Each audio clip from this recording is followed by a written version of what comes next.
Hi, here's the long-awaited video. I will give you a little bit of commentary on where each of the pictures is at. This one is actually fairly close to being finished. It's unfortunate that I'm left with the feeling that the lettering in the words is, the spacing is ugly. I just haven't quite got them wide enough apart. But other than that, it feels as though the picture's sort of ended up somewhere good. I've got a little bit to go up on the Cy Twombly platform on the right hand side. There's a stripe to go down the centre of that, and then maybe something on the left hand bottom corner as well. Not sure yet. Lift hopefully not coming in right behind me. Then looking round to the right, just outside of the lift, here is the one that you told me probably I shouldn't do too much more to, and you'd probably say that that was a good piece of advice when you gave it to me before. But I'm actually quite intrigued by this one at the moment. As you'll see, I've covered over much of the original content, and I'm left reasonably happy with the level of mystery about what is behind that. I might go through and sand everything back a little bit, just to reveal a little bit more of what's in some of the places, and then add some to those blue, green and orange Cy Twombly zones, just to finish it off. Not sure yet whether I might reinstate the red thread that was running through from here. It's got pretty obscured, as you can see, but it goes down and threads its way up across the top of the picture to the right, this right hand platform up here. So that one is it's kind of nearly there, but it still has plenty of potential to get stuffed up. So we'll see how we go. Now coming round, this one you've seen many times before. This also has the stripe to go through here, and that is still wet. Isn't that wicked?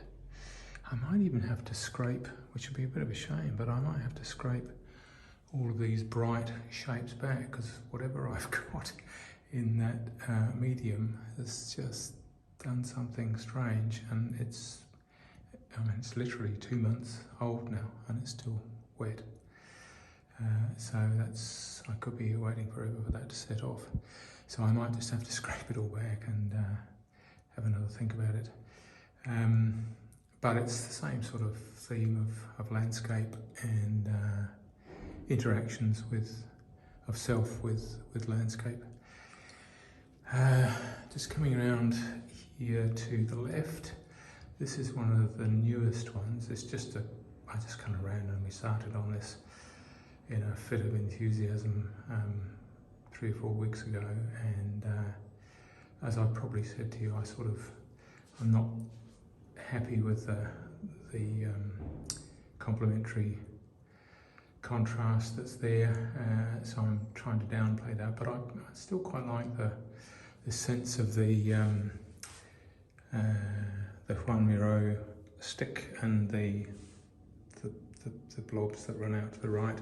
In this case, I've given them some 3D dimension, and that overall approach seems to be, I'm kind of feeling generally happy with how that feels at the moment, but where this one's going to go, I'm not sure. I was quite excited by this sort of this black on white. I have to be careful not to put this orange spot somewhere now.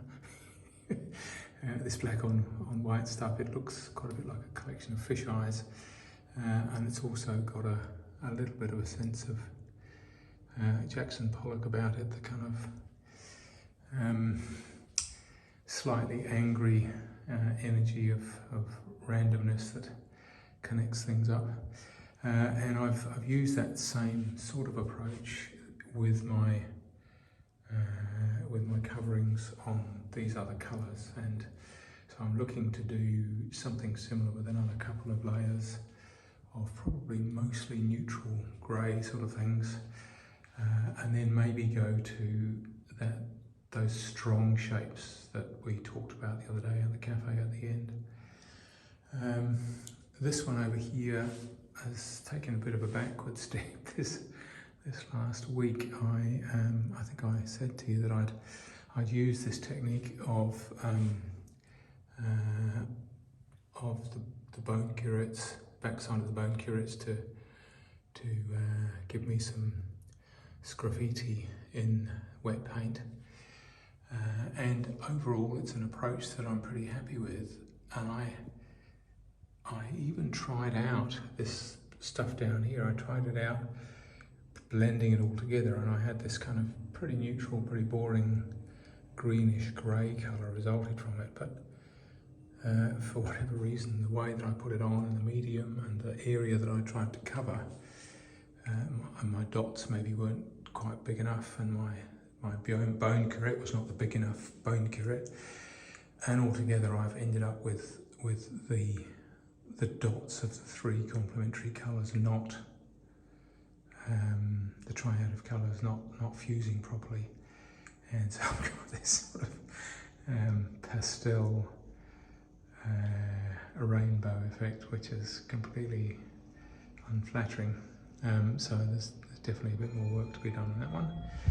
And then over here, this is the last one that's out here in the hallway, and this one's sort of ended up looking quite tidy. I mean, I don't feel the story behind it is quite as strong, and I have to do some writing of the various stories so that I can sort of trace where each one has come from conceptually, because they've all sort of meandered through a gazillion versions over the last 1, 2, 5, up to 10 years.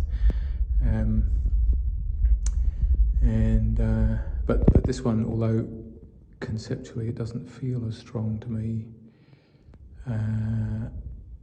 has just sort of ended up, yeah, sort of just pleasing. I mean, it's not, I'm not wild about it, but it's just sort of tidy.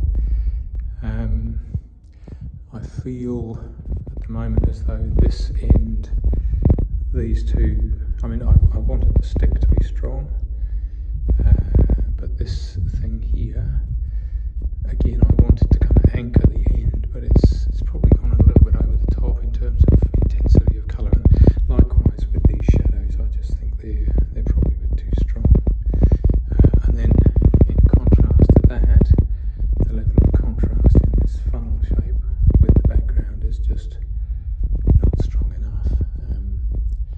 But the waterfall, the horizontal waterfall, is, yeah, I'm quite happy with that. I'll probably try and do some more with that, and whether it's horizontal or vertical in future versions, I'm not sure. But again, it's got this sort of use of the bone curates to add interest and randomness and chaos to something that otherwise would just be a bunch of straight lines. Yeah, so those are the ones out in the hallway. So that's as you come out from the left, out to the right of the left, coming round.